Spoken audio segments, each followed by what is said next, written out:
Hello friend, welcome to the channel pharmacy dictionary.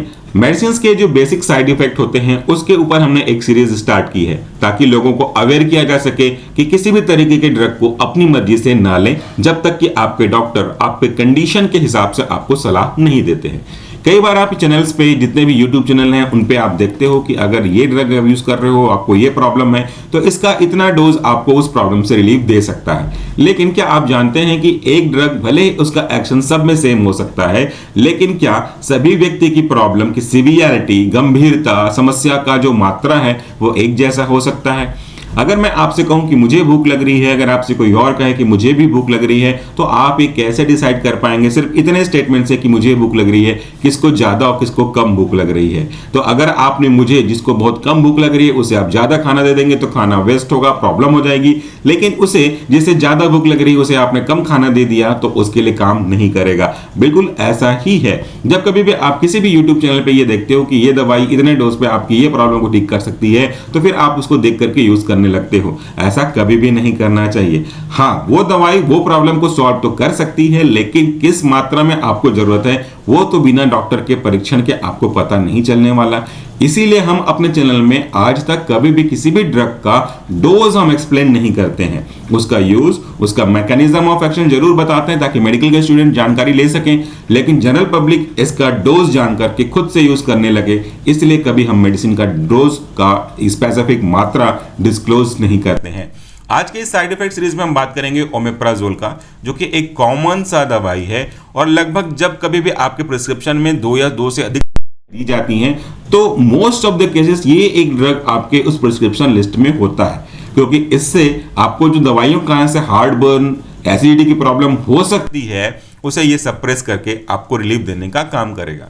हर एक दवाइयाँ बहुत यूजफुल हैं, लाइफ सेविंग भी होती हैं, लेकिन दवाइयों का गलत तरीके से, गलत पर्पस से, गलत मात्रा में, गलत समय तक के लिए यूज करेंगे तो फिर वो साइड इफेक्ट कॉज कर सकता है। आपको इन्हीं के बारे में जानकारी लेना जरूरी है ताकि आप इनको अवॉइड कर सकें। ओमेप्राजोल एक एग्जाम्पल है प्रोटॉन पंप इनहिबिटर का। अगर आप फार्माकोलॉजी की टर्म्स से बात करें तो this is called proton pump inhibitor class of drug. मैं एक registered pharmacist cum professional pharmacologist हूं, तो आपको चीजों को technically as well as layman की भाषा में भी समझाऊंगा।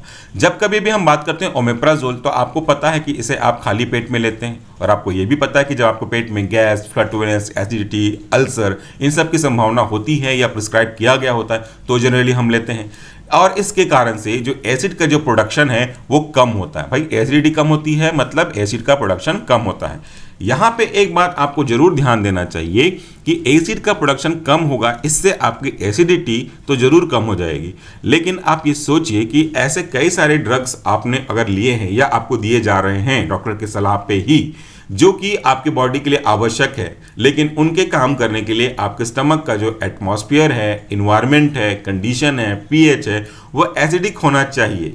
लेकिन अगर आपने बिना किसी डॉक्टर की सलाह के अपनी मर्जी से उस ड्रग के साथ में अपने से ओमेप्राजोल को ऐड कर दिया तो वहां पे एसिड का एनवायरनमेंट चला जाएगा, और चूंकि एसिड का एनवायरनमेंट चला गया तो वो जो ड्रग आपके डॉक्टर ने आपको दिया है वो सही तरीके से अपना एक्शन नहीं दिखा पाएगा। क्यों? क्योंकि उसके लिए तो एसिड का एनवायरनमेंट चाहिए था, लेकिन आपने एसिडिटी के एनवायरनमेंट को कम कर दिया ओमेप्राजोल से, तो फिर वो ड्रग अपना काम नहीं करेगा। तो ऐसे कई केसेस हैं। अगर आप ये भी समझते हैं कि आपके खाने को पचाने के लिए एसिड की आवश्यकता है, और अगर आपने अधिक से अधिक मात्रा में ओमेप्राजोल का कंजप्शन करना स्टार्ट कर दिया बिना किसी डॉक्टरी सलाह के, हर बार मैं यही कहूँगा बिना किसी डॉक्टरी सलाह के, तो फिर एसिड का प्रोडक्शन कम होगा और फूड को डाइजेस्ट करने के लिए जिस एसिड की जरूरत पड़ती है वो एसिड तो वहाँ पे सफिशिएंट मात्रा में रहेगा नहीं, तो इससे आपको इनडाइजेशन, गैस की प्रॉब्लम हो सकती है। चलिए शुरू करते हैं कौन कौन से बेसिक कॉमन साइड इफेक्ट हैं अगर आपने ओमेप्राजोल को बिना किसी डॉक्टरी सलाह के अधिक मात्रा में, अधिक समय तक, अधिक डोज में लिया तो। सबसे पहले आपको फेस करना पड़ सकता है हेडेक, सर दर्द। कुछ पीपल ये रिस्पॉन्स करते हैं कि उनको धीरे से, फिर थोड़ा सा तेज और थोड़ा सा और तेज, प्रोग्रेसिवली सर दर्द देखने को मिलता है जब वो ओमेप्राजोल लेते हैं, लेकिन ये सब के साथ नहीं होता और ये टेम्परेरी होता है जो थोड़ी देर बाद चला जाता है। अगर आप दवाइयों को बंद करते हैं तो भी चला जाएगा और थोड़ी देर में अपने आप डिसअपियर हो जाता है। तो this is not very serious, but हाँ ये एक साइड इफेक्ट है। दूसरा साइड इफेक्ट डायरिया और कॉन्स्टिपेशन। ये डायरिया और कॉन्स्टिपेशन दोनों अपने आप में ऑपोजिट हैं। डायरिया का मतलब होता है वाटर स्टूल का फॉर्मेशन होना और कॉन्स्टिपेशन का मतलब होता है हार्ड स्टूल का फॉर्मेशन होना। डायरिया में वाटर ज़्यादा होगा और कॉन्स्टिपेशन में वाटर बहुत ही कम, नहीं के बराबर होगा। तो ये दोनों चीज़ें साथ में कैसे संभव हो सकती हैं, ये डिपेंड करता है पर्सन के individual condition of the gut as well as colon की कंडीशन पे, कि वाटर का एब्जॉर्प्शन कितना हो रहा है, वाटर का सिक्रीशन कितना हो रहा है टुवर्ड्स द कोलोन, उसके ऊपर ये डिपेंड करता है। Omeprazole can affect the bowel movement, जो आपका स्टूल बना है उसके मूवमेंट को भी वो अफेक्ट कर सकता है। अगर मूवमेंट बहुत स्लो होगा तो फिर वाटर बहुत ज़्यादा एब्जॉर्ब कर लिया जाएगा कोलोन के ल्यूमेन के द्वारा, और इससे आपका जो स्टूल है वो हार्ड हो सकता है। और अगर स्पीड को बहुत फास्ट कर दिया तो वाटर का एब्जॉर्प्शन सही तरीके से नहीं हो पाएगा, तो अपने साथ बहुत सारे वाटर को लेकर के स्टूल निकलेगा और वो आपका डायरिया या तो लूज मोशन के रूप में चला जाएगा। और ये दोनों उसके कंडीशन के ऊपर डिपेंड करते हैं। इसीलिए प्रॉपर मात्रा में हाइड्रेशन और डाइटरी फाइबर्स का लेना जरूरी है जब आप ओमेप्राजोल ले रहे हैं तो। और आपको डाइटरी फाइबर या तो फिर आपका हाइड्रेशन कब लेना है, ये डिपेंड करता है कि आपकी प्रॉब्लम क्या है। अगर आपको लूज मोशन ज़्यादा हो रहे हैं इसको लेने पे, तो आपको हाइड्रेट होना जरूरी है, क्योंकि लूज मोशन में आपकी बॉडी के मैक्सिमम इलेक्ट्रोलाइट वाटर के साथ बॉडी से बाहर निकल जाते हैं, जिससे वाटर और इलेक्ट्रोलाइट की कमी होती है। तो आपको पानी और इलेक्ट्रोलाइट कंज्यूम ज़्यादा करना चाहिए। कब? जब आपको लूज मोशन हो रहा हो तो। दूसरा, डाइटरी फाइबर्स मतलब रेशे, जिसको हम फूड से लेते हैं, वो आपको कब लेना चाहिए? जब आपको कॉन्स्टिपेशन हो रहा हो इसके साइड इफेक्ट के रूप में, तो आपको डाइटरी फाइबर्स लेने चाहिए, ताकि ये डाइटरी फाइबर्स, ये रेशे अपने साथ पानी को लेकर के आएँ और उस हार्ड स्टूल को ट्रांसफर करें, जिससे स्टूल सॉफ्ट होकर आसानी से इवेक्यूएट हो सके। तो हाइड्रेशन या डाइटरी फाइबर्स इस बात पर डिपेंड करता है कि आपको डायरिया हुआ है कि कॉन्स्टिपेशन हुआ है।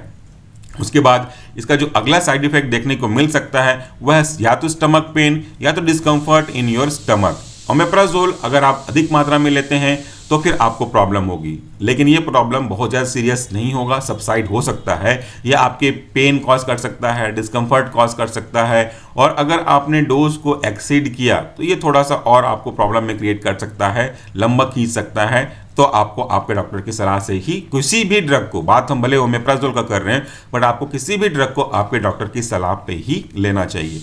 अगला जो साइड इफेक्ट आपको देखने को मिल सकता है वह है आपका नोजिया एंड वोमिटिंग। इसके बारे में हमने लास्ट सीरीज से बात करना स्टार्ट कर दिया है। हमने अब तक बात किया था पैरास्टामोल, निमोसाइड, एस्पिरिन के बारे में, वहां भी आपको ये चीजें मिली हैं। नोजिया का मतलब होता है जब आप वोमिटिंग क्या फीलिंग करो, जब आपको लगे कि यार मुझे उल्टी जैसा फील हो रहा है, ये फीलिंग तक ही सीमित रहे तो उसे नोजिया कहेंगे, और जब एक्चुअली में आप वोमिटिंग करना स्टार्ट कर दोगे तो उसे हम वोमिटिंग ही कहेंगे। तो फीलिंग है एक नोजिया और एक्चुअल प्रोसेस है वोमिटिंग। कभी कभी ये पेशेंट द्वारा रिपोर्ट किया जाता है कि उनको ओमेप्राजोल लेने के बाद नोजिया या तो वोमिटिंग का एहसास होता है, तो फिर आपको अपने डॉक्टर को सलाह लेना चाहिए। अगर ड्रग कंटिन्यू करना आवश्यक है तो एंटी एमेटिक ड्रग आपको दिया जा सकता है, और अगर ड्रग लेना आवश्यक नहीं है तो इस ड्रग को बंद भी करवाया जा सकता है, जो टोटली डिपेंड करता है इंडिविजुअल कंडीशन पे। सबके साथ ये सब चीज़ें एप्लीकेबल नहीं होती हैं। उसके बाद अगला है increase risk of certain infection. आपको कुछ अलग तरीके के इन्फेक्शन होने के चांसेस बढ़ जाते हैं। क्योंकि अगर आप बात करो एक सीधा सीधा मोटा मोटा अगर हम बात करें जनरल पब्लिक के हिसाब से, तो जो एसिड होता है वो आपके गट में जो छोटे मोटे बैक्टीरिया आपके हाथों उंगलियों फूड के साथ पहुंचते हैं उनको डिस्ट्रॉय करने का काम करता है, क्योंकि वो स्ट्रॉन्ग इन नेचर होता है उनके रेस्पेक्ट में। अगर यही एसिड का प्रोडक्शन ओमेप्राजोल से बंद होने लगे, कम होने लगे, तो फिर वहां पे एसिड तो रहेगा नहीं। जब एसिड ही नहीं रहेगा तो उस बैक्टीरिया को खत्म करने वाले जो केमिकल्स हैं दैट इज एसिड, वो कैसे काम करेगा, और इसी से आपको प्रॉब्लम हो सकती है। तो जो लॉन्ग टर्म यूज है आपका ओमेप्राजोल या फिर किसी अदर तरीके का प्रोटॉन पंप इनहिबिटर, वो आपके गैस्ट्रोइंटेस्टाइनल इन्फेक्शन के चांसेस को बढ़ा सकते हैं, जिसमें अलग अलग तरीके के इन्फेक्शन इंक्लूडेड हैं। जैसे एग्जाम्पल की बात करो तो क्लोस्ट्रीडियम है, क्लोस्ट्रीडियम का इन्फेक्शन है, निमोनिया के प्रॉब्लम हो सकती है। तो ये कुछ एग्जाम्पल हैं और भी इससे एसोसिएटेड हो सकते हैं। फाइनली हम बात करते हैं डेफिशिएंसी की। तो यहाँ पे अगर आप अधिक मात्रा में बिना किसी डॉक्टरी सलाह के ओमेप्राजोल को कंटिन्यूअसली यूज करते हैं, ये मैंने देखा है कई लोगों को कि वो अपने मन से सुबह सुबह ओमेप्राजोल लेना स्टार्ट कर देते हैं, तो फिर उनको विटामिन या फिर डिफरेंट मिनरल्स की डेफिशिएंसी नजर आने लगेगी। ये क्यों होता है वो भी मैंने कहा कि अगर किसी ड्रग को, ड्रग मतलब मेडिसिन के एब्जॉर्प्शन के लिए एसिडिक एटमॉस्फेयर चाहिए तो बड़ी अच्छे से एब्जॉर्ब हो जाएगा। लेकिन अगर आपने ओमेप्राजोल या किसी भी दूसरे तरीके का ऐसा ड्रग जो कि एंटी सिक्रेटरी हो या एंटी एसिड नेचर हो, तो फिर वो आपके एसिड के एटमॉस्फेयर को धीरे धीरे कम करने लगेगा, टुवर्ड्स द न्यूट्रल लेकर के आने लगेगा, और वहां पे फिर उस ड्रग का एब्जॉर्प्शन कम हो जाएगा, जिसके एब्जॉर्प्शन के लिए एसिडिक एटमॉस्फेयर की आवश्यकता होती है। वैसे ही prolong use of omeprazole can interfere with the absorption of certain vitamins and nutrients such as vitamin B12 जिसे साइनोकोबालामिन कहते हैं, कैल्शियम, मैग्नीशियम एंड आयरन। तो ये जो विटामिन बहुत आवश्यक है आपके बॉडी के अलग अलग फंक्शन के लिए। विटामिन B12 आपके बोन्स के साथ आपके नर्व के लिए बहुत ही इंपॉर्टेंट है, कैल्शियम आपके बोन के लिए बहुत इंपॉर्टेंट है, मैग्नीशियम आपके बॉडी के ओवरऑल ग्रोथ के लिए रिस्पॉन्सिबल है, आयरन ब्लड फॉर्मेशन के लिए रिस्पॉन्सिबल है। तो ये सब का एब्जॉर्प्शन होगा तभी आपको ये इनके फायदे नजर आएंगे। लेकिन चूंकि हमने प्रोटॉन पंप इनहिबिटर यूज किया है तो उससे इनके एब्जॉर्प्शन में थोड़ा सा फ्लक्चुएशन देखने को मिल सकता है।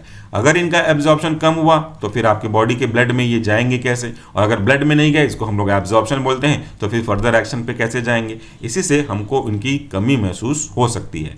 तो ये था आज का वीडियो जिसमें हमने बात किया ओमेप्राजोल के कुछ possible side effect in humans के बारे में।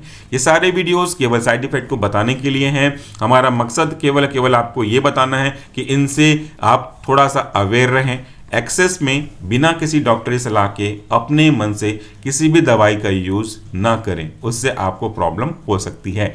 उम्मीद करता हूं कि ये सीरीज आपको इन्फॉर्मेटिव लग रही होगी।